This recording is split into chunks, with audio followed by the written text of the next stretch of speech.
Recording in progress. Oke, baik. Di sesi tutorial hari ini, saya akan memperlihatkan jawaban dari soal kuis kemarin, ya.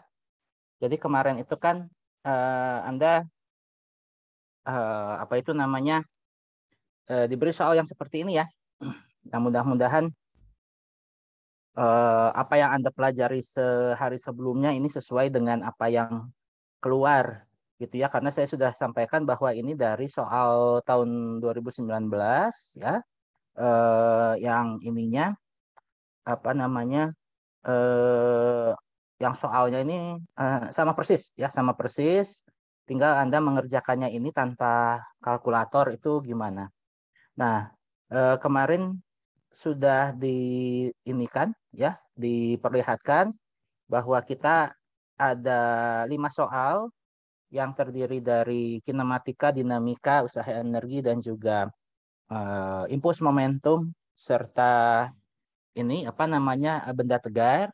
Tapi benda tegarnya itu tentang prinsip kesetimbangan. Nah, kalau prinsip kesetimbangannya sendiri itu di tahun ini bukan bagian dari ujian 1 ya, tapi nanti bagian dari ujian kedua. Nah, kemarin siapa yang kesulitan di nomor yang ini? Bapak izin nanya, Pak. Ya, silakan. Kemarin kan yang waktu pengerjaan kuis kan nggak ngisi absen ya, Pak. Tapi Ya. apa itu di absenin manual ya, Pak? Karena di Six tiba-tiba berkurang, Pak, jadi 95-an gitu, Pak. Oh ya, nggak apa-apalah. Nanti saya isi. Rekan-rekan, mohon ini pengertiannya kalau ada kehadiran tidak 100% jangan langsung ini ya. Karena kadang-kadang itu kan ini ada tutorial yang belum diisi dan lain sebagainya. Anda itu mau 100% tapi jelek juga nanti juga jelek. Kalau mau misalnya 80% Anda A ya A gitu ya. Jadi jangan khawatir si kehadirannya itu tidak 100% karena jangan ngejar kehadirannya. Tapi ya terkait dengan kehadiran yang kemarin itu harusnya saya mengisi ya. Atau kalau gitu saya isi dulu deh sebentar supaya tidak menimbulkan kerawanan ya. Bentar. Saya ke CX ya, kemudian nanti saya iniin. Saya isi nih sekarang ya. Jadi jangan khawatir kalau nggak 100% itu nggak akan berpengaruh ke nilai ya. Anda itu penilaian fisika dasarnya itu dari ujian, tugas dan lain sebagainya. Kalau misalnya di bawah 80% kehadiran, nah itu wanti-wanti ya. Karena bisa jadi nanti ditegur sama ITB. Karena harusnya kalau yang under 80% itu harusnya tidak lulus ya. Jadi kalau Anda masih 95% dan lain sebagainya nggak usah khawatir. Itu juga ini kok nggak akan ada masalah. Oke, sebentar. Ini saya isi dulu. Makasih, Pak. Ya, yang kuliah kemarin ya. Yang kuliah kemarin itu kan ini di isi daftar hadir. Oh ya, ini masih merah semua. Ini saya anggap hadir lah semua ya. Oh ya, dia memang hadir sih semuanya kemarin saya lihat juga di ininya. Saya lihat di daftar hadir ini semuanya hadir ya. Cuman ini memang tidak saya arahkan untuk ngisi ini sih. Karena Anda kan ada itunya, ada daftar hadirnya. Nah, jadi sekali lagi kalau memang Anda kehadiran tidak 100% nggak masalah. Selama tidak di bawah 80% ya, tidak perlu ada yang dikhawatirkan karena Anda kalau mau absennya 80% Anda bisa dapat A kok. Dan kalau kehadiran 100% juga tidak menjamin Anda itu ini juga dapat bisa juga Anda hadir 100% tapi tidak lulus kan bisa aja karena misalnya ujiannya itu jelek gitu ya, tidak pernah mengumpulkan PR, praktikumnya juga sangat minimum sekali dan lain sebagainya. Oke, ini untuk kehadirannya. Nah, terutama juga untuk tutorial hari ini kalau memang tidak hadir ya sudah nggak apa-apa, nggak usah aja gitu. Jadi Anda bisa konsentrasi untuk hal yang lainnya nggak masalah. Sepanjang kehadiran Anda itu tidak di bawah 80%, jangan khawatir. Anda mau 95%, 90%, 80%, 85% nggak masalah. Oke, untuk kehadiran tidak ada, sudah ini ya, sudah saya perbaiki. Silakan, ada pertanyaan terkait nomor 1 ini?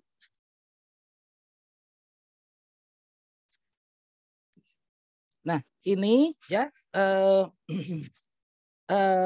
diberikan grafik ya kecepatan terhadap waktu. Nah, ini selang 0 sampai 2 ini adalah periode di mana atau rentang waktu di mana kecepatannya itu konstan. Ya, kalau kecepatan konstan maka dia tentu saja tidak punya percepatan. Kemudian untuk selang 2 detik sampai 4 detik nih ya yang ini. Nah, yang ini ya. Ini adalah periode di mana si kecepatannya ini linear gitu ya, garis lurus seperti ini. Nah, ini kalau di perumusan kita itu dia ini masuk ke dalam daerah di mana dia memiliki percepatan yang konstan karena lihat kemiringannya itu linear ya, garis lurus gitu ya. Dan perilaku dia terhadap waktunya ini garis lurus ya, makanya ini adalah periode di mana dia ini GLB gitu ya. Kemudian GLBB ya, gerak lurus berubah beraturan dengan percepatan yang konstan. Tapi dan percepatannya ini positif ya, karena dia kemiringannya positif. Nah, sedangkan mulai dari 4 detik sampai 7 detik ini GLBB tapi dengan percepatan yang negatif ya. Sehingga kecepatannya ini yang tadinya 5 meter per detik berubah menjadi -1. Jadi dia berbalik arah ya. Yang tadinya dia itu ke kanan dengan kecepatan 5 meter per detik, sekarang dia ke kiri dengan 1 meter per detik. Nah, kemudian setelah itu dia kecepatannya adalah konstan di -1 meter per detik. Artinya dia ke arah kiri dengan 1 meter per detik.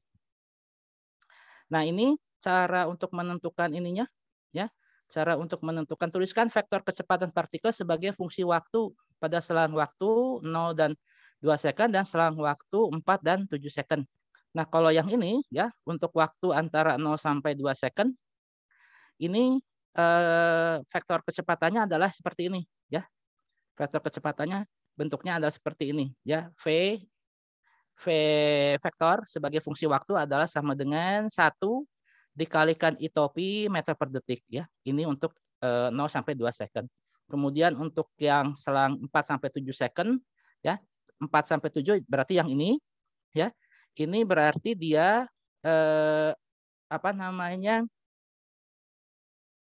kita tentukan dulu V0-nya ya. V0-nya itu adalah ini. V0-nya itu kita ambil dari titik waktu 4 ya, waktu sama dengan 4 second. Ini adalah 5 meter per detik. Nah, kemudian kita cari gradiennya. Gradiennya ini nanti akan kita dapatkan kurvanya itu minus ya. -2 ya. -2 sehingga -2 itu adalah kurvanya, tapi kita untuk menentukan persamaan ininya ya, menentukan persamaan kecepatannya, maka kita gunakan syarat batas pada T sama dengan 4 yaitu V sama dengan 5 detik sama titik yang dibentuk oleh 7 dan -1 ini. Jadi kita gunakan 4, 5 sama 7 -1. Sebentar ya.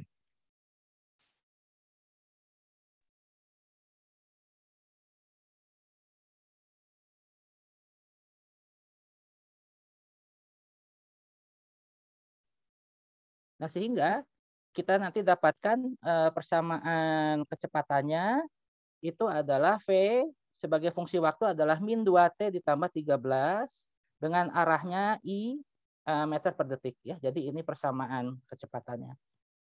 Oke, sampai sini ada yang ini? Ada yang belum mengerti? Oke, untuk soal-soal yang lain gitu ya, mungkin nanti kalau ada pertanyaan juga boleh untuk ditanyakan. Solusi ini harusnya tidak jauh berbeda dengan apa yang Anda miliki sebagai bahan belajar ya, tidak jauh berbeda. Namun tentu saja untuk yang solusi ini mungkin nanti bisa saya upload ya ke Edunext dalam waktu dekat ya, supaya Anda punya bahan belajar. Oke, dari sini ada pertanyaan dulu nggak? Ya, ada pertanyaan dulu nggak? Jadi untuk interpretasi kurva kinematika 1D yang ini, ada pertanyaan dulu, silakan. Oke, kemudian nanti gambarkan grafik percepatan sebagai fungsi waktu. Nah, ini mudah ya. Kalau percepatan Anda lihat ini dari 0 sampai 2, dia itu 0. Ya. Kemudian dari 7 sampai 10, dia juga percepatannya 0. Nah, sedangkan kalau yang tadi ya, yang apa ini? Yang selang 4 sampai 7 tadi diketahui dia adalah -2. Ya, jadi percepatannya itu adalah -2 meter per detik. Sedangkan untuk selang 2 sampai 4 nanti Anda gunakan ini ya untuk mencari gradien dari titik 2 second 1 meter per detik dengan 4 second 5 meter per detik, sehingga nanti Anda dapatkan grafiknya seperti ini nih. Ya, grafiknya seperti yang ini. Jadi 0, positif 2, negatif 2, dan 0. Nah, tapi lihat periodisasinya ini harus tepat ya. Dari 0 sampai 2 detik, dari 2 detik ke 4 detik, dari 4 detik ke 7 detik, dari 7 detik ke 10 detik. Ya. Nah, ini lumayan nih, dapat poinnya 5 kalau misalnya tepat. Nah, kemudian bila posisi mula-mula itu diketahui adalah di 5 meter, hitung posisi partikel saat waktunya sudah mencapai ke 10 detik ya. Jadi dia berangkat dari posisi 5 meter sebelah kanan, kemudian dia bergerak ke kanan ya. Bergerak ke kanan sampai dia itu di detik ke ini 6,5 gitu ya. Sampai di detik 6,5 dia terus bergerak ke kanan, baru kemudian dia bergerak ke kiri gitu. Nah, nanti ininya ya, apa ini namanya, posisinya ya.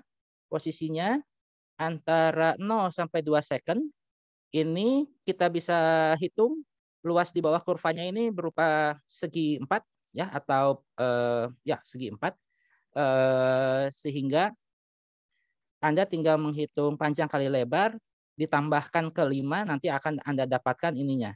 Nanti Anda akan dapatkan apa itu namanya? Nanti akan Anda dapatkan pertambahan itunya ya, pertambahan ininya. Ya, jadi ini apa namanya, perubahan posisinya dari 0 sampai 2 second adalah 2 kali 1, itu 2 meter. Kemudian kita lihat lagi dari 2 ke 4, ini karena trapesium, maka kita gunakan luas dari trapesium. Nanti didapatkan ininya, apa namanya, oh ini langsung malah dari 2 sampai 6 ya. Kalau 2 sampai 6, kalau 2 sampai 6, ini luas apa ini? Bentar. Oh, oke. Oke, jadi dia ini 2 sampai 6 itu ini ya, trapesium 24 sama 46 gitu ya. 24 sama 24 sama 46 disatukan. Jadi dikali 2. Jadi luas trapesium 2 sampai 4 itu nanti dikali 2 karena dia sama dengan luas trapesium dari 4 ke 8. 4 ke 6. Nah, makanya nanti dari selang waktu 2 sampai 6 second, luas di bawah kurvanya ini adalah 12. Nah, ini adalah sama dengan perpindahan sejauh 12 meter. Jadi di selang 2 sampai 6 second, perpindahannya itu adalah 12 meter. Kemudian di selang 6 sampai 7 ini 0 ya, karena luas kurva segitiga 6,5 ke 7 ini sama ya, sehingga dia saling menghilangkan. Nah, sedangkan dari 7 ke 10 ini persegi panjang lagi ya, persegi panjang lagi. Kemudian yang luasnya itu adalah 1 ya, atau -1 dikali 7 dikali 3 ya. Dikali 3. Jadi luasnya adalah -3. Nah, sehingga kalau kita jumlahkan ya, syarat awal, posisi awal ditambah perpindahan 2 sampai 6 second ditambah 0 sampai 2 second, kemudian ditambah perpindahan 2 sampai 6 second, kemudian ditambah perpindahan 6 sampai 7, dan perpindahan dari 7 ke 10 ini kita dapat 16. Sehingga totalnya adalah sama dengan perpindahannya itu ke kanan, ya. Perpindahannya. Jadi posisinya dia, ya. Posisinya dia setelah setelah 10 second itu berada di 16 meter. Jadi di posisi 16 meter di sebelah kanan. Jadi perjalanannya ya dari 0 sampai 6,5 detik. Dari 0 sampai 6,5 detik dia itu ke kanan ya. Dia itu ke kanan sejauh 5 plus 2 plus 12 plus ini tadi luas segitiga yang ini 1 kali setengah kali setengah. Jadi setengah. Jadi setengah kali setengah itu kan 1/4 ya. Jadi 5 tambah 12 tambah 7 ya. 7 tambah 12 itu berarti 19. Jadi dari 0 sampai 16 detik itu dia perjalanannya adalah 19,5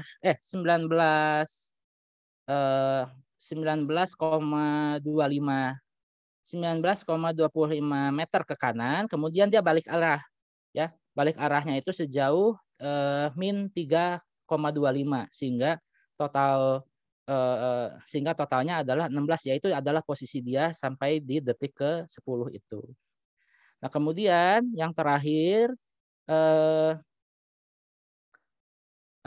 hitung ya percepatan rata-rata benda selama 10 second tersebut. Nah, percepatan rata-rata itu adalah kita hitung dari kecepatan kecepatan akhir dikurangi kecepatan awal dibagi selang waktu. Selang waktunya 10 detik.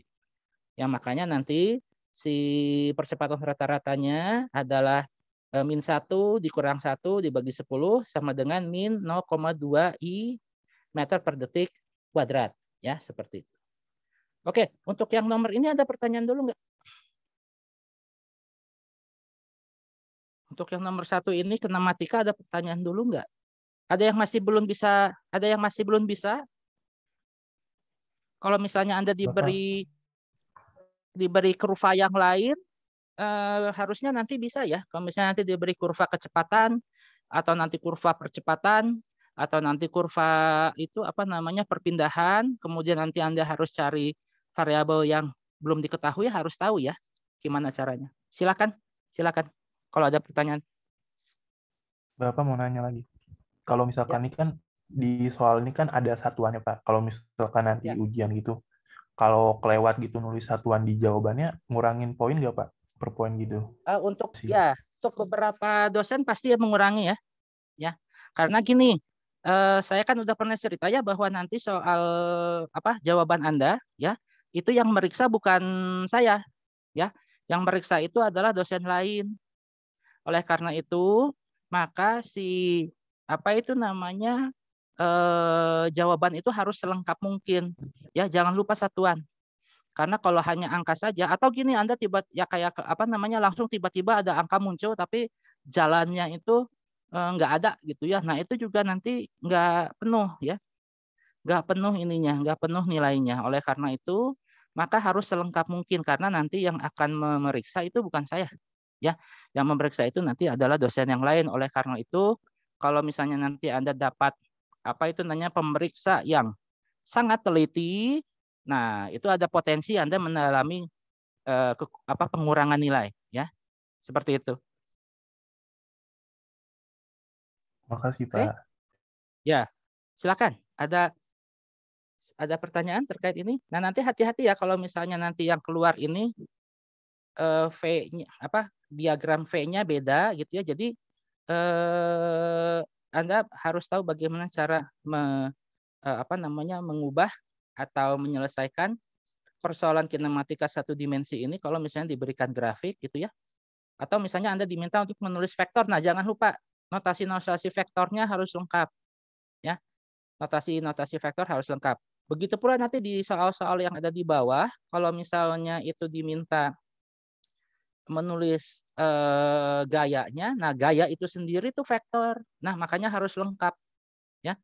Makanya harus lengkap, kecuali memang secara spesifik di soal ditulis tolong hitung berapa besar dari gaya tersebut misalnya. Nah, berarti hitung besarnya saja, amplitudonya saja gitu ya.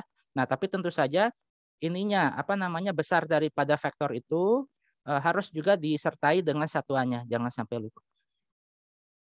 Oke, yang kemarin ya nomor 2 ini soal dinamika dengan kondisi di mana katrolnya ini sebetulnya massless ya. Ya, asumsikan massa tali dan katrol, asumsikan massa tali dan juga massa katrol dapat diabaikan sehingga tidak ada gesekan antara tali dan katrol. Nah, artinya Anda tinggal menghitung ininya saja, apa diagram bebas dari masing-masing benda. Yang pertama M, ya kan? Kemudian katrol bawah dan katrol atas, gitu kan? Nah, ini yang jadi nanti sumber kesalahan biasanya Anda menuliskan diagram benda bebas itu disatuin ya, disatuin. Nah, itu salah ya. Salah itu. Jadi harus memang dipisah-pisah ya sistemnya. Satu adalah sistem massa ini sehingga menghubungkan gaya berat M dengan tegangan tali T4 ya, kayak yang ini nih ya. Mg dengan T4. Kemudian katrol yang bawah yang ini dia menghubungkan tegangan tali 4 dan 1,2. Kemudian yang tegangan tali yang kemudian katrol yang di bagian atas itu menghubungkan antara F, T1, T2 dan juga T3 gitu ya. Nah, sehingga nanti kalau untuk diagram bendanya kayak gini. Nah, tentu saja nanti untuk kasus dinamika ini macam-macam ya, variasi soalnya kita udah pernah apa itu namanya menyelesaikan latihan soal ya dulu waktu di kelas, waktu tutorial, waktu di kelas juga kan pernah entah itu bidang miring, entah itu ada apa itu namanya bidang datar tapi ada yang ditumpuk gitu ya atau ada yang berhimpit dan lain sebagainya gitu ya. Nah, itu dipelajari lagi gitu ya dan juga untuk menggambar diagram benda bebas itu jangan sampai disatukan semuanya dalam satu sistem. Jadi harus apa namanya dipisah-pisah gitu ya, dipisah-pisah terutama untuk sistem massa yang berbeda. Oke, untuk yang ini ada pertanyaan dulu enggak? Ya. Coba kalau misalnya kita lihat di EduNext saya pernah ini ya, bentar. Saya di EduNext di kelas kita pernah ngasih saya lupa tapi di pendahuluan materi kuliah pekan 2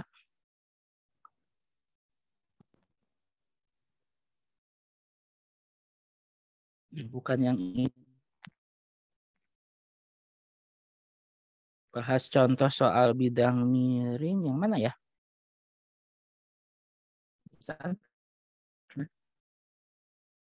Bahan contoh soal 1 video tutorial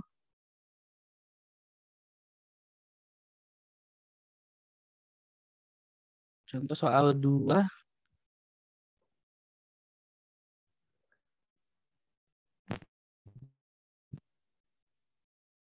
yang mana ya?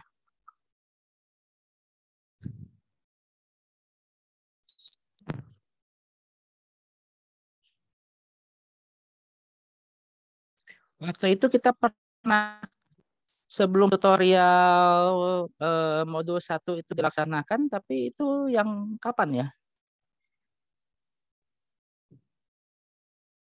Ada yang ingat nggak?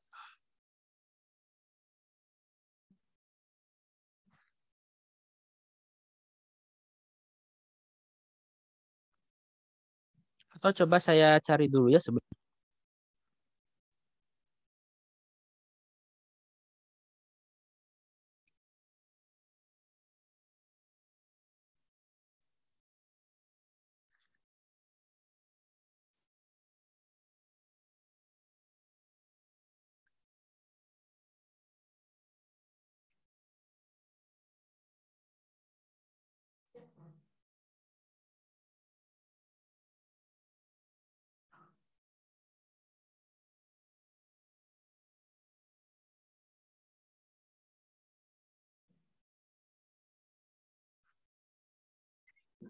Nah, yang ini pernah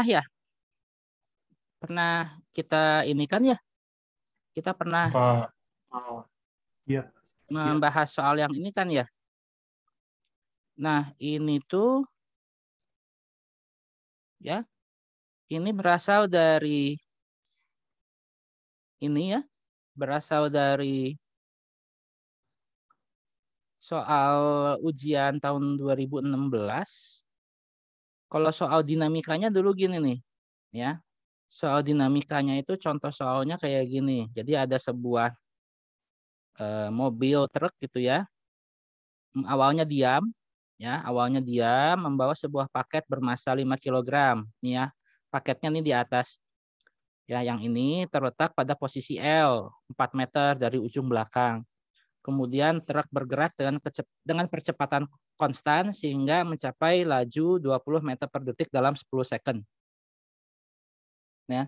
Nah, karena percepatan truk, paket tersebut mulai bergeser. Nah, diketahui koefisien gesekan kinetik antara paket dengan lantai truk adalah 0,15. Nah, Anda diminta untuk misalnya menggambarkan diagram gaya ya pada paket dengan kerangka acuan tanah ketika sedang bergerak misalnya. Nah, ini berarti Anda gambarkan ini ya, apa namanya, diagram gaya untuk paket ini gitu ya. Nah, ini nanti seperti ini ya. Jadi apa namanya, karena paket cenderung tertinggal, maka nanti gaya gesek kinetik bekerja ke arah kanan, kemudian ada gaya normal yang bergerak ke atas, kemudian bukan bergerak ke atas, sorry, yang mengarah ke atas, kemudian ada gaya berat yang mengarah ke bawah, gitu ya.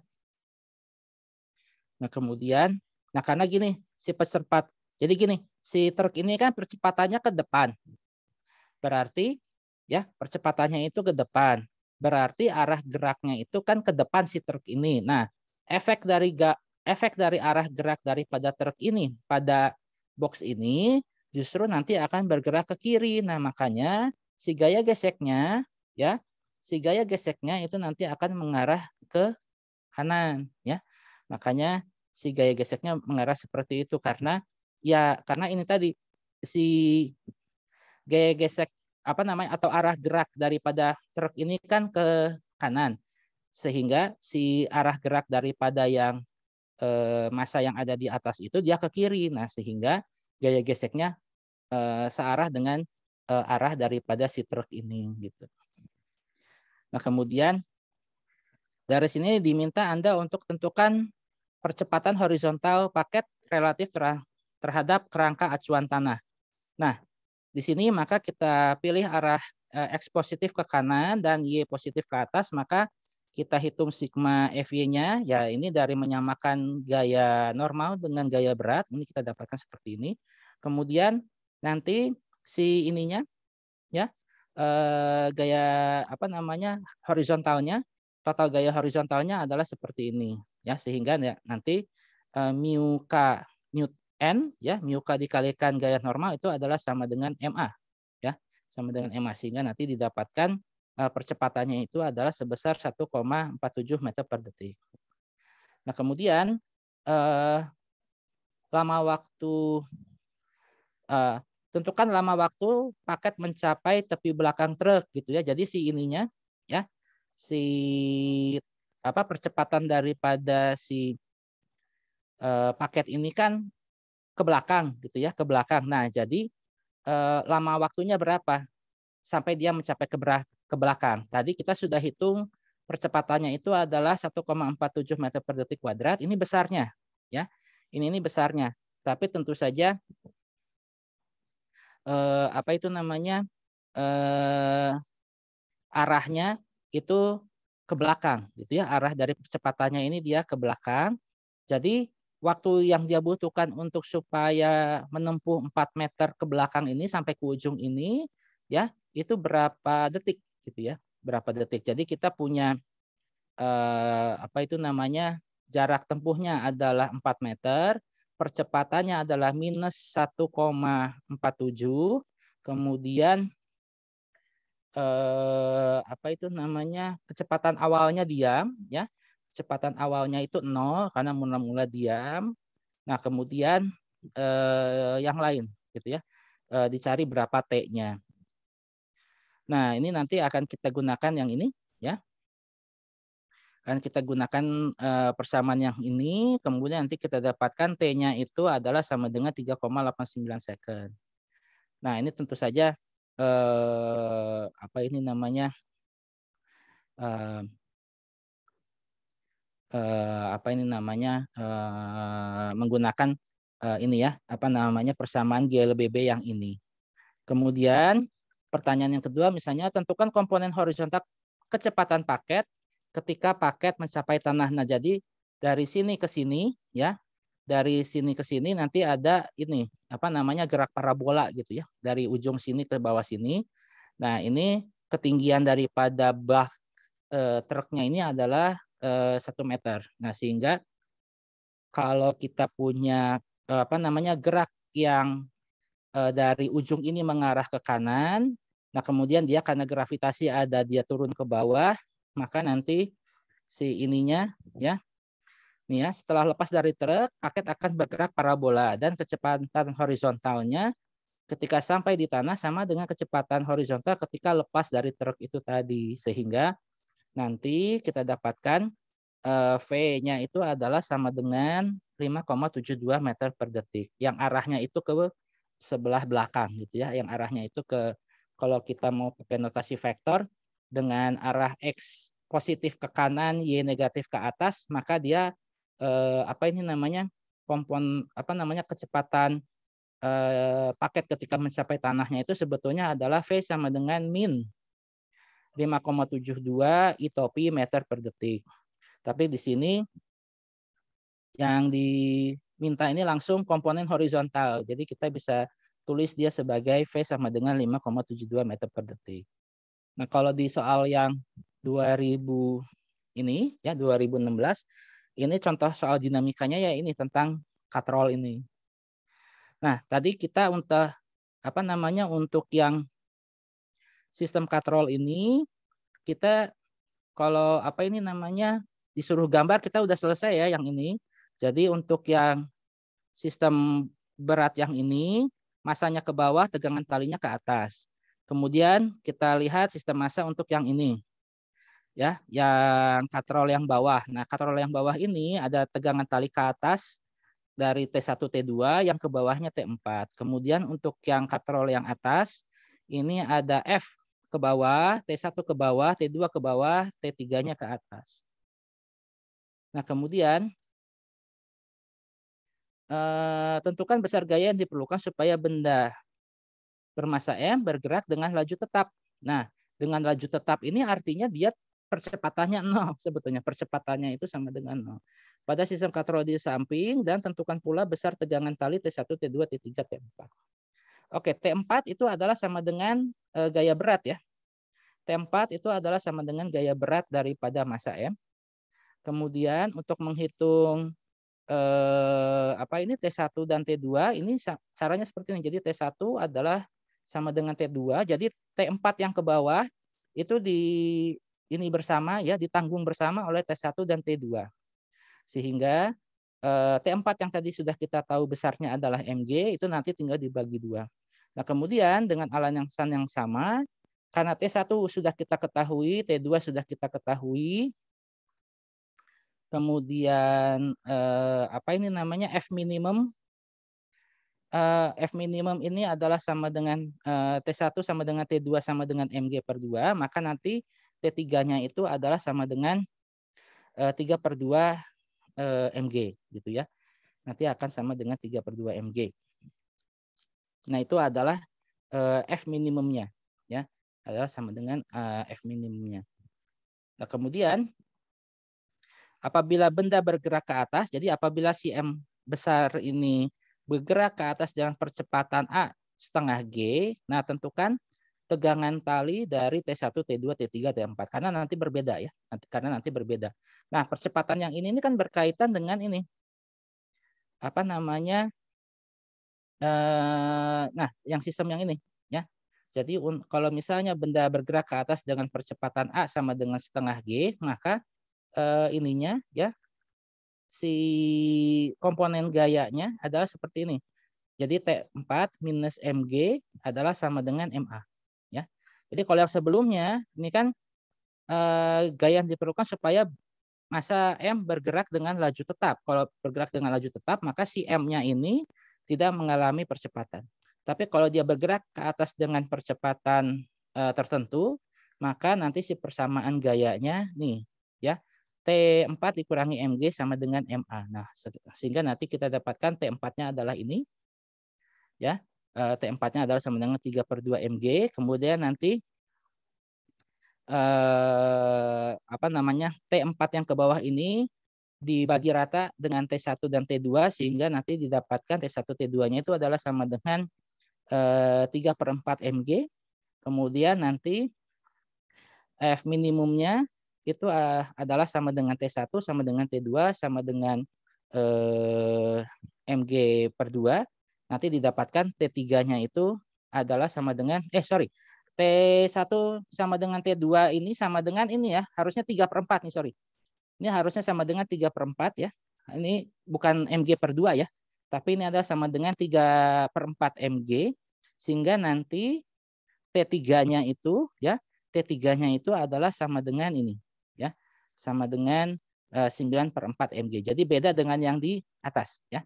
Sama apa, jadi beda dengan yang di atas. Kalau yang di atas dengan bergerak dengan kecepatan konstan, T3-nya itu ya, tegangan tali 3-nya itu adalah sama dengan 3/2 Mg. Tapi sekarang ininya apa, tegangan tali ke atasnya itu karena ada percepatan yang berbeda pada massa, dia menjadi 9/4 Mg. Oke, tadi ada yang mau bertanya, silakan. Pak, aku mau nanya, Pak. Pak. Ya. Tapi yang di ujian yang 2016.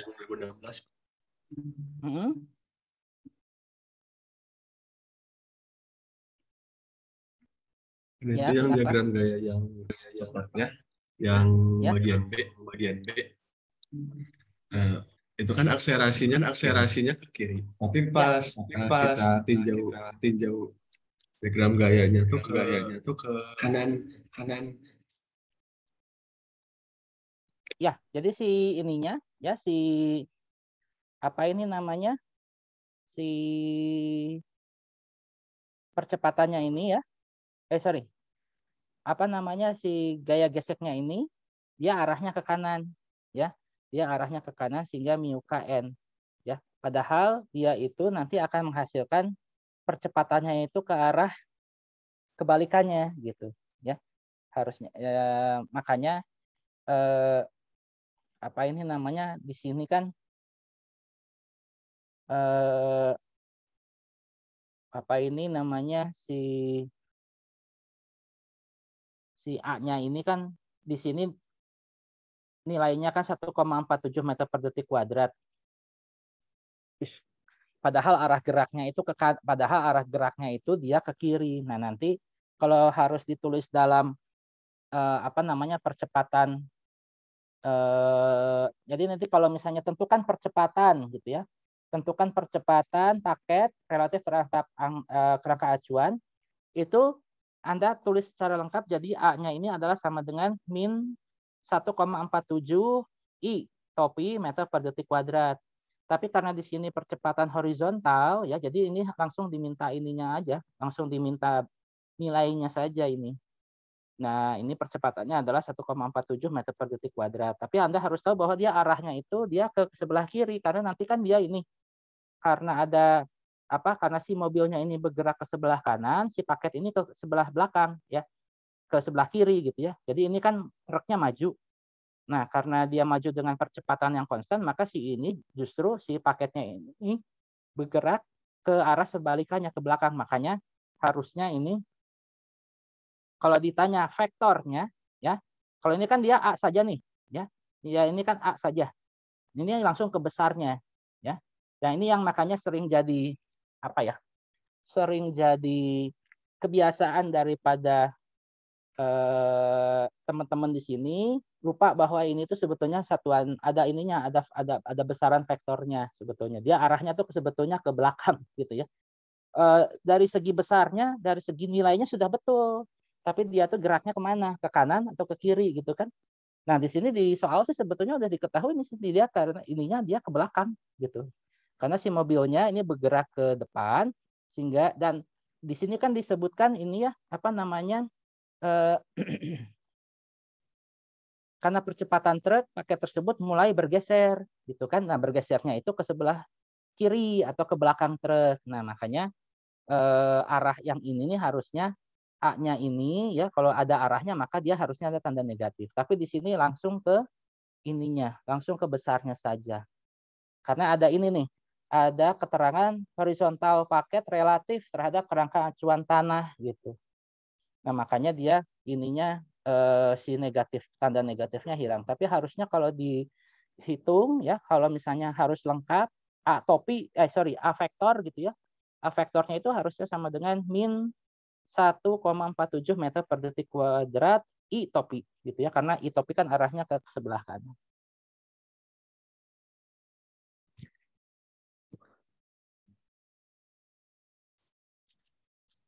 Mudah-mudahan menjawab. Masih Pak. Masih Pak.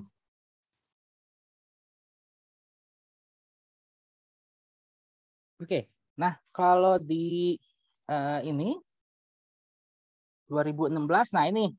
Nah, kita juga kan pernah nih ya membahas ini nih ya di kelas ya. Ini dari soal tahun 2016. Nah, kalau yang itu ya apa ya namanya yang kemarin, nah ini kayak gini. Usaha energinya dari sini.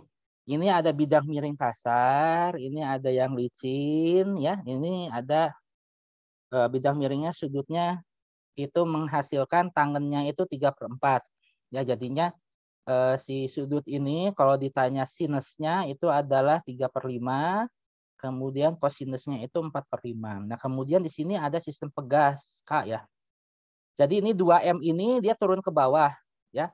Si 2M ini turun ke bawah karena dia masanya lebih berat ya kan. Masanya itu lebih besar makanya dia turun ke bawah, tapi dia terhambat oleh ini, oleh si yang kasar ini. Makanya nanti akan ada usaha dari gaya disipatif di sini ya. Usaha dari gaya disipatif di sini dari gaya gesek ya. Dari gaya, jadi di sini akan ada usaha dari gaya gesek di sini. Nah, si usaha ini ya, total usaha yang dimiliki sama si ini nanti akan ditransfer ke sini ya. Akan ditransfer ke bidang yang licin ini gitu ya. Jadi ada kekekalan, ada keterkaitan energi ya, ada keterkaitan energi antara yang sistem bidang miring ini dengan yang licin. Nah, yang licin ini ada potensial pegas ya, ada potensial pegas. Kemudian ada juga energi kinetik dari benda M ya. Nah, ini juga kita anggap bahwa massa katrol, pegas dan tali diabaikan. Nah, tentukan total energi kinetik sistem saat benda 2M bergerak ke bawah sejauh 10 cm untuk pertama kalinya. Nah, jadi si 2M ini turun ya 10 cm ke bawah. Nah, berarti kan di sini Anda harus gambar ininya. Anda tuh harus gambar ininya kan diagram gayanya. Ini ada gaya normal yang di apa namanya di balance sama gaya berat yang arahnya ini tegak lurus bidang miring. Kemudian ada juga yang gaya berat ke sini ya. Gaya berat yang ke bawah dikompensasi oleh si energi kinetik gaya geseknya ya, gaya gesek yang melawan daripada gaya berat yang ke bawahnya itu. Nah, makanya berdasarkan teorema usaha energi nanti kita dapatkan perubahan energi kinetik adalah sama dengan gaya adalah usaha dari non konservatif ditambah usaha dari gaya konservatif ya. Nah, sehingga di sini nanti akan kita dapatkan ini. Nah, ini berarti untuk yang 2M ini kita juga harus hitung itunya energi potensialnya karena dia kan turun ke bawah ya kan. Turun ke bawah berarti ada beda tinggi antara di atas sama yang di bawah gitu ya. Ada yang di atas sama yang di bawah, ini ada beda ketinggian. Nah, ini kita cari ininya berapa. ketinggiannya berapa. Nah, nanti perubahan energi potensialnya itu berapa. Nah, makanya ini ada kemudian ini juga ada perubahan energi potensial pegas, ya. Ada energi potensial pegas yang ini. Kemudian ini ada perubahan energi potensial dari benda 2M, dan kemudian ada yang usaha dari gaya gesek, ya.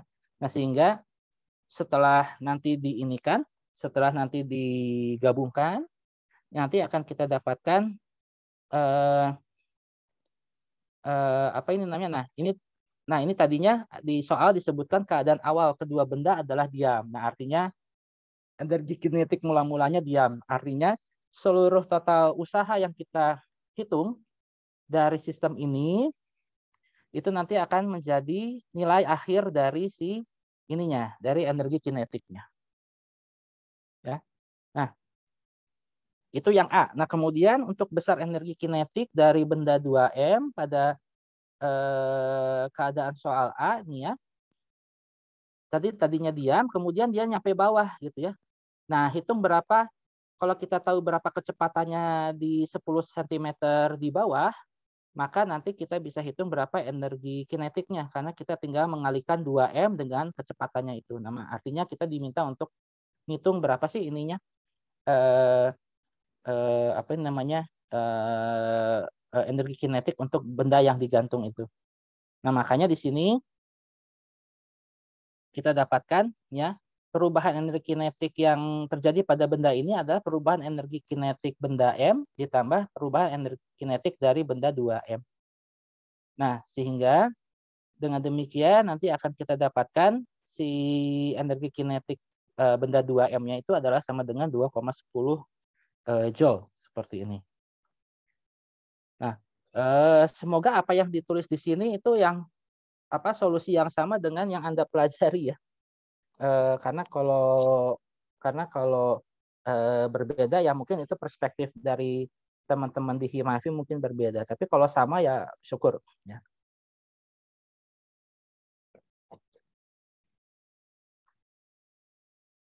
Nah, kalau contoh yang lain ya macam-macam ya. Contoh soal yang terkait dengan usaha energi yang ini bisa kita lihat misalnya di mana ya? Di modul tutorial coba. Di modul tutorial yang kelas paralel.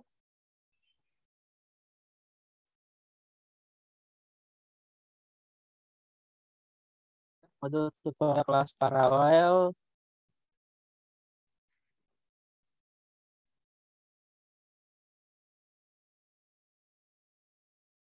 Coba kita lihat contoh yang mana nih? Ada nggak ya?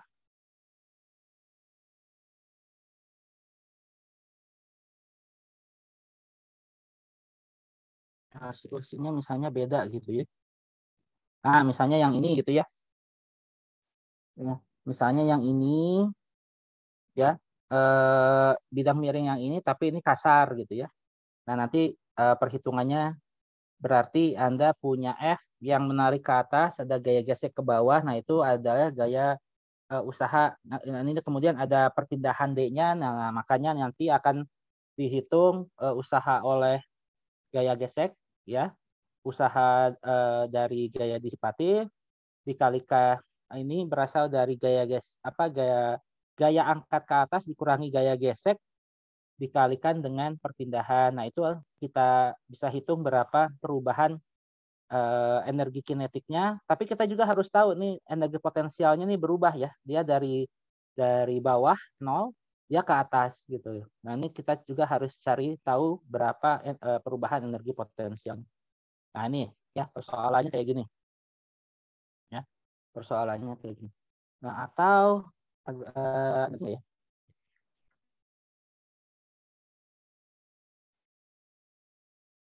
Nah, atau misalnya kayak gini. Ada benda jatuh ke bawah, kemudian ada gaya pegas, dia tertekan, kemudian nanti ada akumulasi energi potensial di sini, sehingga nanti akan ditransfer kembali menjadi energi kinetik gitu ya. Seperti itu. Atau kalau ada yang lain, mana ya? Nah, yang ini sistemnya yang ini misalnya. Ya. Ini ada pegas, kemudian ini ada benda dalam bidang miring. Nah, ini misalnya licin atau misalnya ini ada gesekan. Nah, ini kalau yang di modul tutorial ini kan disebutkannya licin ya. Tapi ini misalnya kalau yang sebelah miringnya ini ada kasar, nah itu nanti beda gitu ya. Atau coba yang lain. Nah, yang ini, yang 10 nih ya. Yang 10, ini misalnya bagian yang L-nya ini kasar, yang bagian miring, yang bagian lengkungnya ini licin ya. Nah, ini juga bisa seperti itu. Ya, ada pertanyaan dulu sampai sini?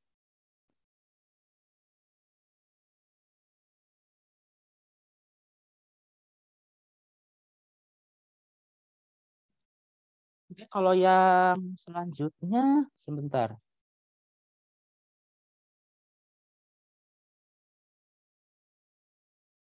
Kalau yang berkaitan dengan ini.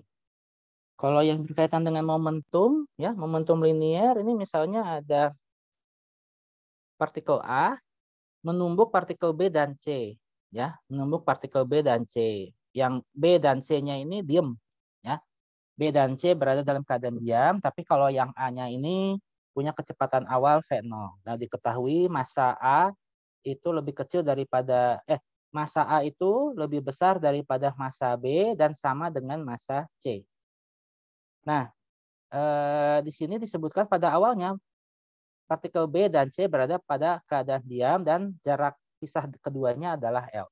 Partikel A bergerak dengan laju V0 berarah menuju partikel B berarah kanan, kemudian menumbuk partikel B secara sentral, ya, menumbuk secara sentral. Nah, jika semua proses tumbukan elastik sempurna atau lenting sempurna, maka tentukan kecepatan partikel B dan C sesaat setelah keduanya saling bertumbukan. Dan Anda diminta untuk menyatakan dia dalam V0. Nah, untuk melihat ini maka Anda tidak bisa mencampur adukan kesemuanya ya. Jadi peristiwanya itu adalah A numbuk B, kemudian B numbuk C gitu ya. Nah, maka di sini kita dapatkan kekekalan momentum arah mendatar untuk tumbukan A dan B adalah seperti ini ya. Di mana momentum awal adalah sama dengan momentum akhir. Momentum akhirnya melibatkan partikel A sama partikel B. Nah, karena tumbukannya sifatnya elastis sempurna, maka nanti sifatnya seperti ini, ya. Nanti sifatnya seperti ini, karena tadi kita sudah ketahui bahwa massa dari A itu adalah 2 kalinya massa B. Nah, sehingga nanti, ya, dari kedua persamaan tersebut nanti akan kita dapatkan bahwa V aksen, ya, VA aksen itu adalah sama dengan V0/3, dengan VB aksen itu adalah sama dengan 4 V0/3. Nah, kemudian nanti ada tumbukan yang kedua antara B dengan C karena A numbuk B, B-nya itu kan ke kanan, ya. B-nya itu ke kanan, A-nya ke kiri gitu ya. Nah, B menumbuk C itu juga lenting. Ininya diam, ini B-nya ke kanan. Maka nanti C-nya ke kanan, B-nya itu nanti ke kiri gitu. Nah, nanti ininya seperti ini. Nanti akan kita dapatkan bahwa VB double aksen adalah sama dengan min 4 V0/9 ya. Jadi ininya apa namanya kecepatannya dia setelah tumbukan dia ke kiri gitu ya. Kemudian yang VC double aksen itu adalah ke kanan sebesar 4 V0/9. Nah, ini untuk yang A ya. Kemudian yang B tentukan kecepatan pusat massa sistem ABC sesaat setelah B dan C bertumbukan. Jadi dengan kita tahu VA-nya V0/3 ya. Kemudian VB-nya itu sebentar. Tentukan kecepatan pusat massa sistem A, B, dan C sesaat setelah B, C bertumbukan. Oke. Berarti kita nanti akan menggunakan VA aksen V0/3, kemudian VB double aksen min 4 V0/9 dan VC double aksen 8 V0/9. Nah, makanya nanti akan kita dapatkan di sini ya kecepatan pusat massanya kalau tidak ada gaya eksternal itu nanti menjadi 2 V0/5. Nah, ini dari mana? MA itu 2 kali AB. MA itu adalah 2 kali massa B. Massa B adalah massa B. Massa C adalah 2 kali massa B karena dia sama dengan massa A. Kemudian VA adalah sama dengan kecepatan yang ini ya, yang VA aksen ya. Yang VA aksen karena pada saat B dan C itu saling bertumbukan, VA-nya ini bergerak dengan kecepatan sepertiga V0. Nah, sehingga kita masukkan kecepatannya di sini VA yang sepertiga V0, yang VB-nya ini adalah VB double aksen yang ini. Kemudian yang VC-nya ini adalah yang 8 V0 per 9 sehingga nanti totalnya akan kita dapatkan yang ini. Nah, selanjutnya tunjukkan bahwa partikel A dan B akan bertumbukan sekali lagi ya. Dan tentukan selang waktu antara tumbukan A B yang pertama dan tumbukan AB yang kedua dinyatakan dalam L dan V0. Nah, ini caranya adalah selang waktu antara tumbukan AB dengan BC adalah ini ya. Jadi dia itu adalah L dibagi V aksen B. Ini sama dengan 3L per 4V0. Nah, ketika BC bertumbukan, A telah bergerak selama T1 dan menempuh jarak sekian. Nah, ketika A dan B bertumbuk 2 kali, maka nanti akan didapatkan VA aksen dikalikan dengan T itu adalah sama dengan ini. Ya, halo. Nah, sehingga nanti setelah kita dapatkan waktunya ini adalah sama dengan 27L per 28 V0, nanti selang waktu totalnya adalah sekian. Ya, selang waktu yang terjadi setelah tumbukan A dengan yang tumbukan B. Ini kalau misalnya soal tumbukannya seperti ini.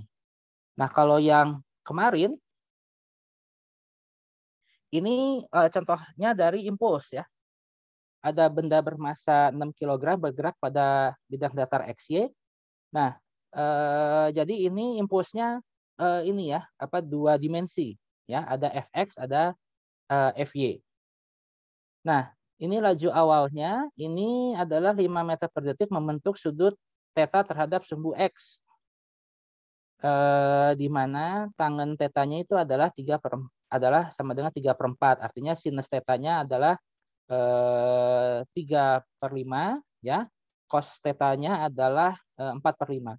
Nah, selama selang waktu 0 sampai 3 second, benda mendapat gaya pada arah sumbu X seperti di grafik di samping dan gaya pada sumbu Y berubah terhadap waktu dinyatakan oleh Fy sama dengan 4T Newton. Ya, jadi kalau yang Fy-nya itu dia linear ya 4T Newton, maka kalau yang Fx-nya ini justru dia ada fungsi tertentu ya. Jadi dari 0 sampai 2 dia linear, tapi dari 2 sampai 3 dia linear tapi kebalikan. Nah, maka di sini diminta kita untuk menghitung impuls yang dialami benda dalam selang waktu antara 0 sampai 3. Nah, di sini impuls yang dialami ini kita tinggal menghitung ya, ini. Impuls yang dialami benda merupakan penjumlahan dari Ix dan Y, maka kita harus hitung impuls dari X-nya ini adalah luas di bawah kurva ini ya. Luas segitiga ini berapa? Luas segitiga ini berapa? Ini menjadi Fx dari selang waktu 0 sampai 3 detik. Sedangkan kalau yang Fy ini kita hitung aja Fy-nya ini selama 3 detik ini berapa. Ya, sehingga nanti kita dapatkan totalnya adalah sekian ya. Nah, ini. Jadi Ix-nya ini adalah diperoleh dari luas segitiga ya di bawah kurva Fx terhadap T. Sedangkan Y merupakan integral fungsi Fy terhadap waktu T. Sehingga nanti kita dapatkan Y-nya itu selama 3 detik besarnya itu adalah 18. Ya. Nah, karena vektor maka Y itu adalah 18 J topi kilogram meter per detik atau 18 J topi Newton second. Nah, sehingga impulsnya, ingat impuls itu adalah vektor, maka harus ada komponen X sama Y-nya. Nah, sehingga nanti impulsnya itu adalah 15 I topi ditambah 18 J topi.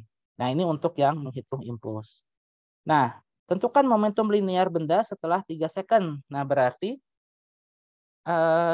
kita tahu bahwa impuls itu adalah perubahan momentum ya, perubahan momentum linear ya, perubahan momentum linear.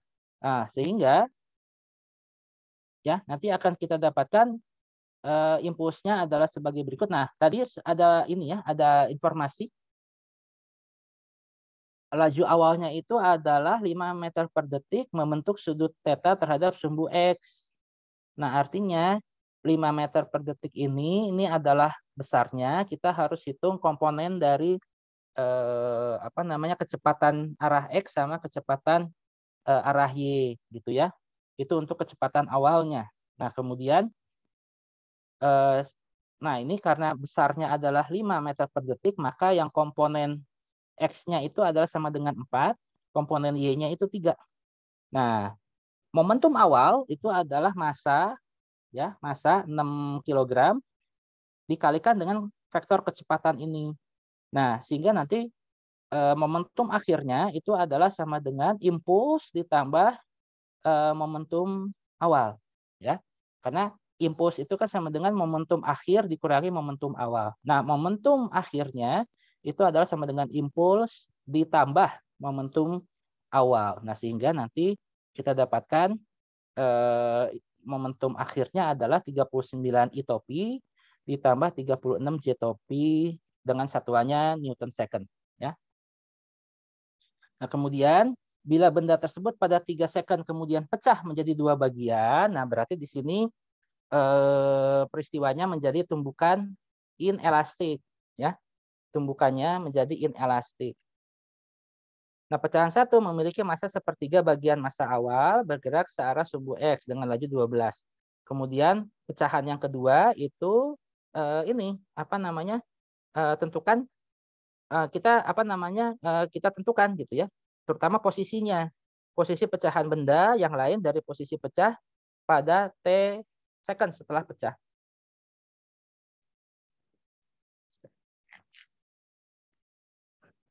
Oke, nah ini kita gunakan sebentar.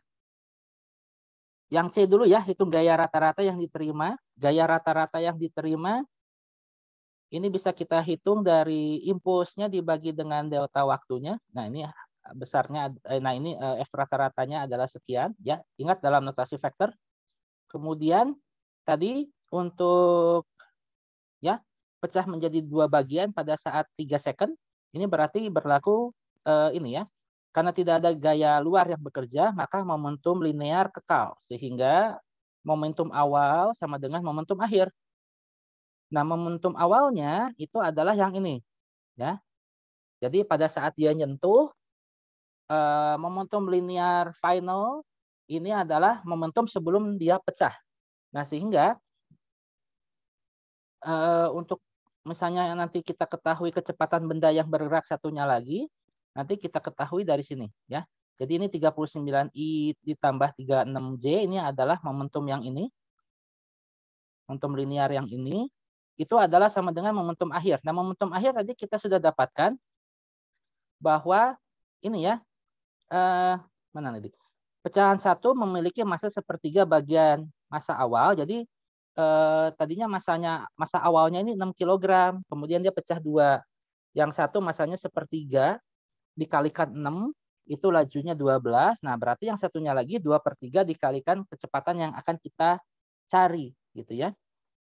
Nah, setelah kita nanti cari kecepatan yang benda yang kedua itu, kemudian nanti kita hitung berapa posisinya.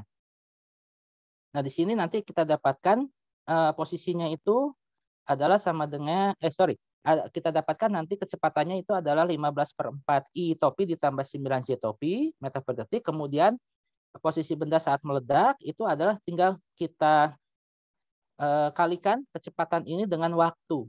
Ya, kita kalikan dia dengan waktu, waktunya itu 2 detik, ya, 2 detik sehingga nanti didapatkan posisinya itu adalah 15/2 I topi ditambah 18 J topi dalam satuannya meter. Kalau yang sebelumnya ini kan meter per detik. Oke, ada pertanyaan dulu? Oh, ada, Cek. Maaf, boleh jelasin bagian nentuin momentum awalnya nggak? Kenapa bisa hasilnya 3I ditambah 3J? Oke, bentar ya. Yang mana? Yang ini? Oke, ini tuh dari sini. Saya stop share dulu.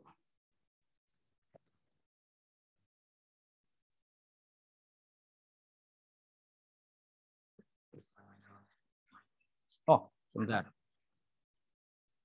Videonya juga saya ini dulu. Karena saya mau ke sini. Sharing ke bagian yang ini.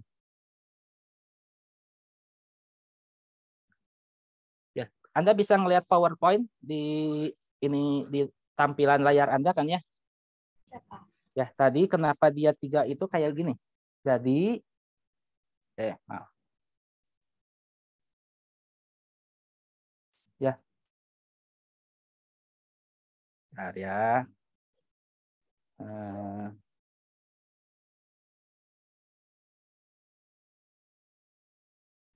Oke. Oke, jadi ini gini. Ya, ini arah X, ini arah Y. Tadi disebutkan kecepatannya itu kan gini ya. Ya. Kecepatannya itu maaf. Ya. Kecepatannya itu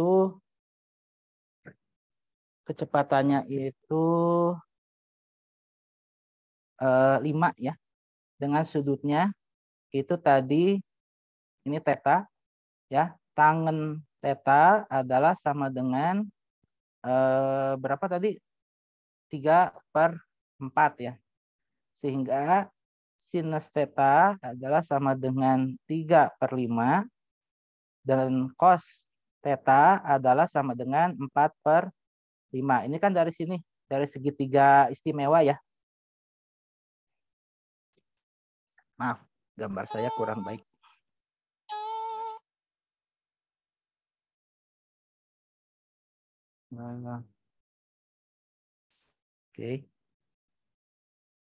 Oke, ini saya draw lagi. Oh, sorry. Ini. Nah, ini. Kesan ngaco. Oke. Ini dari sini.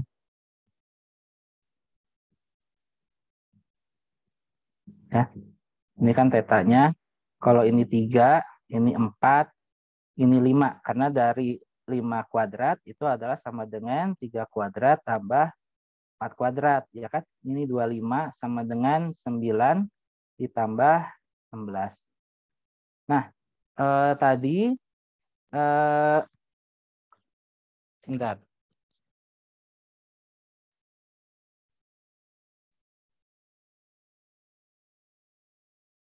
Laju awalnya 5 meter per detik ya, membentuk sudut theta terhadap X ya. Nah, jadi ya. Jadi ini nih sama saja saya bilang V-nya itu sama dengan 5 ya. V-nya ini sama dengan 5. Ini tuh berasal dari akar ya, dari Vx kuadrat ditambah Vy kuadrat. Karena V vektor itu adalah sama dengan Vx I topi ditambah Vy D topi gitu kan ya? Ya. Jadi yang 5 ini adalah apa namanya besar daripada si ini apa namanya besar daripada si kecepatan. Nah, artinya dia punya ini kan punya komponen Vx yang ini sama punya Vy yang ini kan Vy gitu. Nah, makanya kalau ininya 5, sudutnya tadi adalah 3/4 sudut tangen tetanya itu adalah sama dengan 3/4, makanya nanti ininya itu adalah sama dengan 3I. 3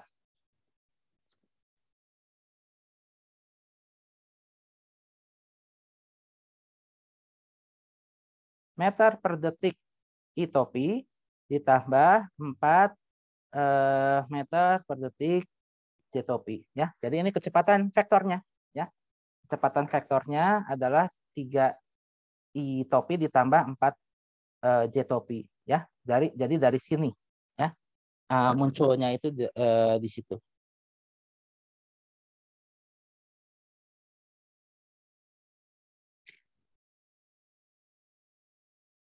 Oke. Oh, saya nulisnya kebalik ya, sorry. Saya nulisnya ini kebalik. Mohon maaf. Saya nulisnya kebalik. Ini harusnya ya, ini harusnya untuk yang ini nih. Sorry, ini saya sesat ya sebentar. Ada agak menyesatkan dari sini sebetulnya. Ada satu langkah penting yang ada salah satu langkah penting yang saya lupakan di sini. Vx ya, kalau dilihat dari sini nih ya, dari sini ini tuh sama dengan P dikalikan kosinus theta.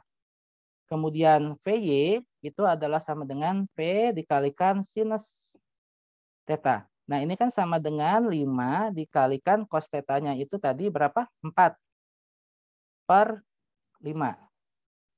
Nah, kemudian yang ini adalah 5 dikalikan 3/5. Sehingga nanti dari sini kita dapatkan VY-nya adalah 3, ini sama dengan 4.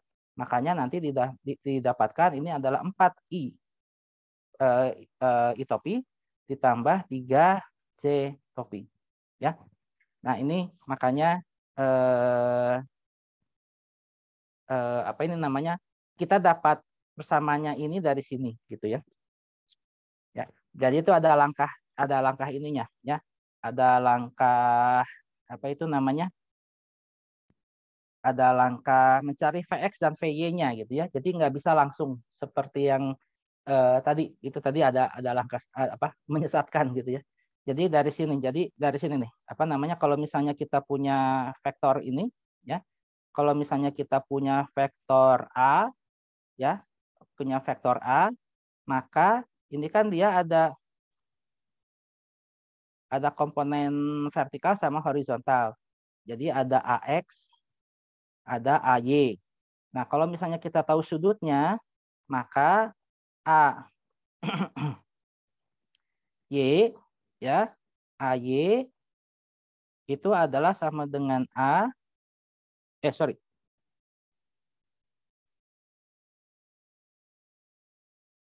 Nah, kalau misalnya kita ketahui ininya,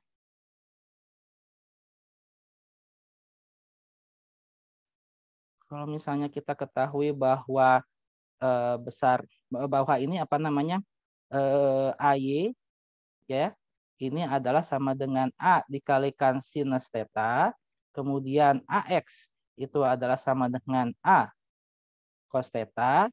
Nah, makanya nanti kita dapatkan bahwa vektor A itu adalah sama dengan AX I ditambah AYJ. Nah, ini persamaan vektor yang harusnya kita tidak lupakan ya. Nah, ini kita gunakan untuk menghitung kecepatannya ini ya. Untuk menghitung kecepatannya. Nah, ini yang 5 ini adalah besar daripada si vektor sesungguhnya ya. Besarnya adalah 5 gitu ya. Nah, kita tinggal cari berapa besar dari komponen Vx sama kecepatan arah Y-nya gitu. Menggunakan trigonometri itu tadi. Oke. Izin bertanya yang nomor 5. Nomor 5.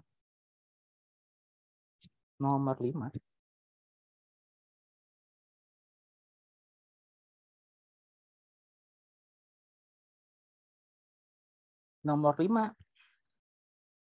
Yang nomor 5 yang mana ya?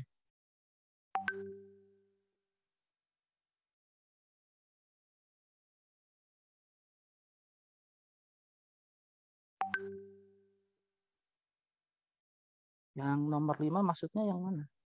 Nomor 5. Oh, maksudnya yang D. 7,5 I ditambah 18J ya nggak masalah. Ya, nggak masalah.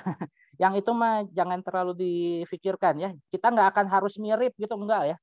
Nggak harus mirip gitu ya. Ini kan Anda nih ya. Jadi posisi bendanya 15/2 I topi ditambah 18J. Ini kalau Anda jawab 7,5 I topi nggak masalah gitu ya. Nggak masalah. Atau ini 18 jadinya 30 apa namanya 9 kali 2 gitu atau 36 bagi 2 gitu ya, nggak masalah ya. Kemudian oh sebentar. Saya switch dulu ininya.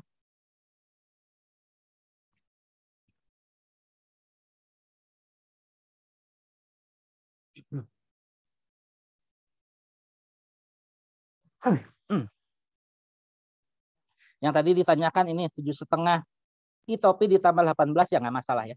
Oke, kemudian tadi pertanyaan selanjutnya. Pak menanya kalau di bagian A vektornya dipecah jadi dikuadratin terus diakarin. Kalau di bagian A vektornya dipecah jadi dikuadratin terus diakarin I. Oh, jadi salah nggak itu? Jadi ininya gimana? Apa bentuknya gimana? Kalau yang bagian A vektornya dipecah jadi dikuadratin terus diakarin. Mungkin Bisa dijadiin skalar, Pak. Skalar. Oh, jadi skalar. Jadi skalar. Maksudnya gimana? Yang bagian A ininya impulsnya jadi skalar gitu? Iya, Pak. Iya, Pak. Oh ya. Kalau jadi skalar ini ya kurang tepat ya sebetulnya. Jadi gini, yang ditanya ini kan impuls itu kan vektor ya. Jadi Anda ini kannya menjawabnya harus sesuai dengan apa yang diminta. Kalau di sini ditanyanya besar impuls mah nggak masalah. Ya, kalau ditanya berapa besar impuls atau magnitudo dari impuls, maka Anda boleh begitu. Tapi karena impuls itu sendiri adalah kuantitas vektor, maka sebaiknya ya ditulis seperti ini. Ya, karena nanti Anda ya itu tadi harus cermati betul persoalan variabel-variabel fisik tertentu itu memang dia ininya vektor gitu ya, kuantitasnya vektor.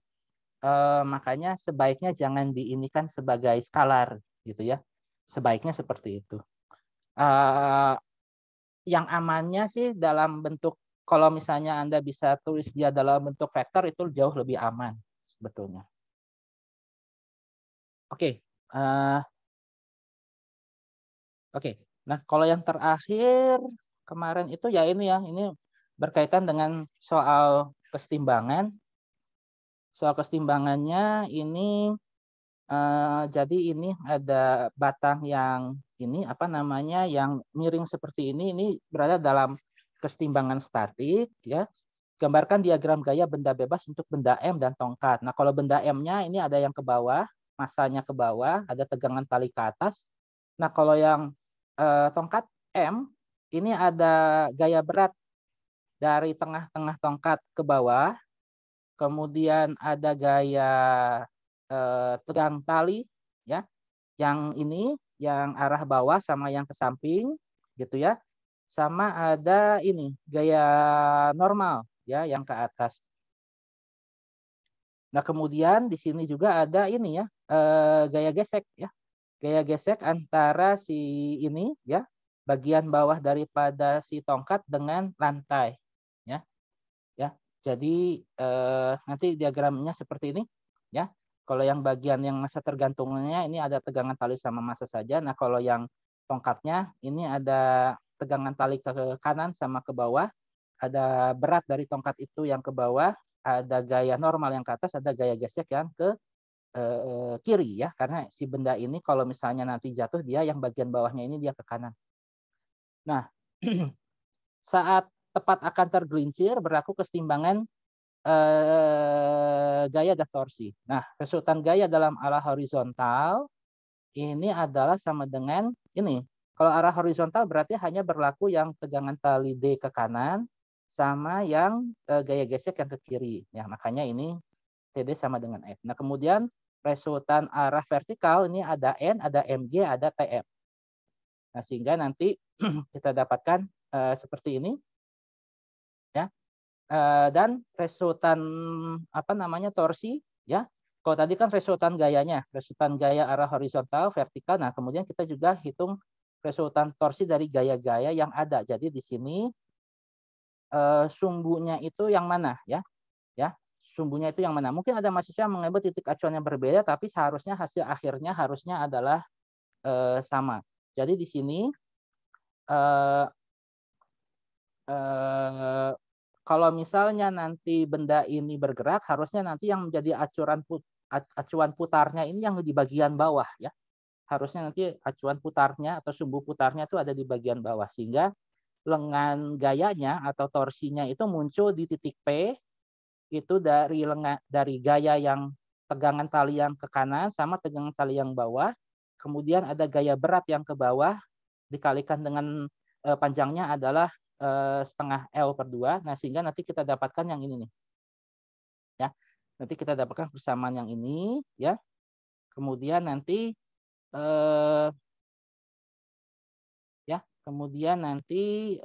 ini nih. Nanti kan kita dapat ini, ya, yang tegangan tali yang ini, ya, itu adalah sama dengan si gaya gesek yang ini. Kemudian yang tegangan tali yang M besarnya ini kan berasal dari ini kan. Ini TM yang besar ini kan sama dengan MG. Nah, makanya nanti setelah nanti diselesaikan, ya, nanti akan kita dapatkan bahwa M besar itu adalah sama dengan ini. Ya, ini pertanyaannya apa sih? Tentukan besarnya M besar pada saat tongkat tepat akan tergelincir. Jadi ditanya berapa M besarnya. Nah, ini menghitungnya menjadi seperti ini. Oke, ada pertanyaan dulu? Oh, tidak, kasih. Oke. Ya, tapi ini berhubung soal ini kemungkinan tidak tidak jadi bagian ujian 1, mungkin untuk yang coba saya lihat kalau yang di soal 2016 soalnya seperti apa ya? Oh ya, yang kayak gini nih, ya. Sebuah roda mula-mula dalam keadaan diam pada T sama dengan 0. Kemudian berotasi dengan percepatan sudut alfa 1 sehingga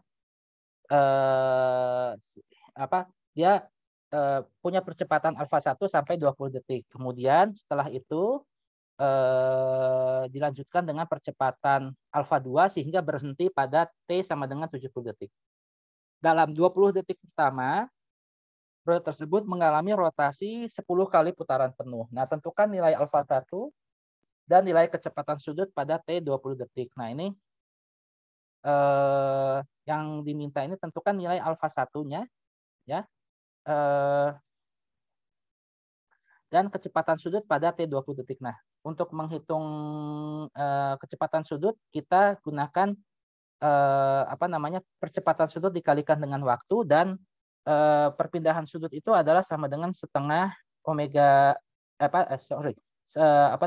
jadi persamaannya itu kan sebetulnya sudut adalah sama dengan sudut awal ditambah kecepatan sudut awal dikalikan dengan T ditambah setengah percepatan sudut dikalikan T kuadrat. Nah, di sini ada statement mula-mula roda dalam keadaan diam, artinya omega 0-nya itu 0. Kemudian dia itu pada saat T sama dengan 0 itu berada di 0 derajat. Nah, sehingga dengan demikian maka nilai daripada alfa 1 atau percepatan sudut 1 ini kan bisa kita hitung ini ya, sebentar. Ya, dalam 20 detik pertama, roda tersebut mengalami 10 kali putaran penuh. Satu putaran penuh itu adalah sama dengan 2pi. Jadi kalau 10 putaran penuh artinya 20pi. 20pi itu adalah sama dengan setengah dikalikan alfa dikalikan 20 detik kuadrat. Makanya nanti kita dapatkan alfa satunya adalah sama dengan 20 kali 2 dibagi 400. Nah, sehingga nanti didapatkan alfa satunya adalah sama dengan pi per 10 radian per detik kuadrat. Nah, dari sini kita dapat alfa 1, omeganya pada saat atau kecepatan sudutnya pada saat 20 detik adalah percepatan sudut dikalikan dengan waktu, ya. Sehingga nanti didapatkan kecepatan sudutnya adalah sama dengan 2pi radian per second. Kemudian ya kita juga diminta untuk tentukan alfa 2 dan jumlah putaran total roda. Nah, karena di sini diketahui bahwa dari 20 detik sampai 70 detik kecepatannya berubah jadi alfa 2 dan setelah 70 detik dia berhenti. Nah, sepertinya alfa 2 ini punya nilai yang negatif nih sepertinya nih. Karena dia lama-kelamaan si ininya. Jadi di omega 20 detik 2pi radian. Nah, setelah 70 detik omeganya ini sama dengan 0 gitu ya.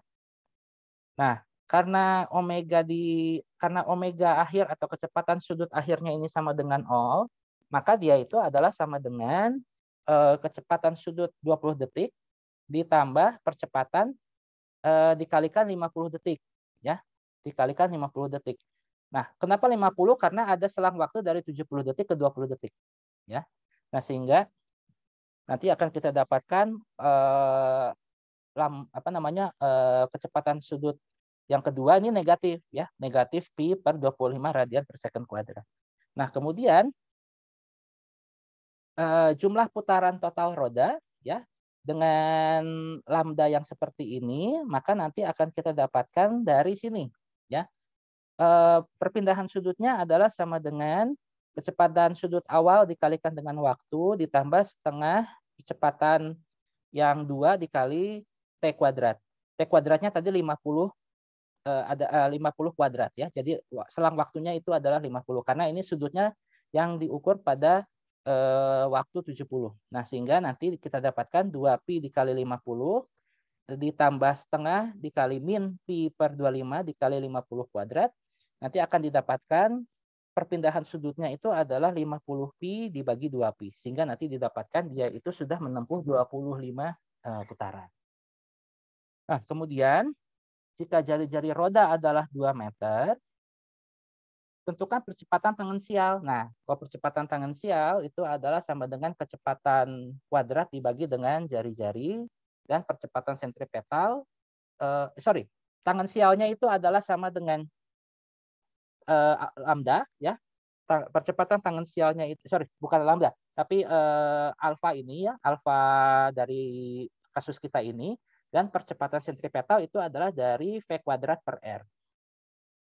Nah, sehingga pada saat 25 detik, percepatan tangensial bagian protap paling luar adalah sama dengan ini ya, lambda 2 dikalikan dengan R sama dengan min 2pi per 25 meter per detik kuadrat. Dan kecepatan sudut roda adalah ini ya. Kecepatan sudut roda adalah ini. Sehingga yang diminta apa ya? Oh ya. Sehingga nanti percepatan sentripetalnya adalah sama dengan ya. Jadi ini untuk menghitung tangensialnya, yang ini sentripetalnya. Nah, ini adalah sama dengan omega kuadrat dikali kasar. Sehingga menjadi seperti ini.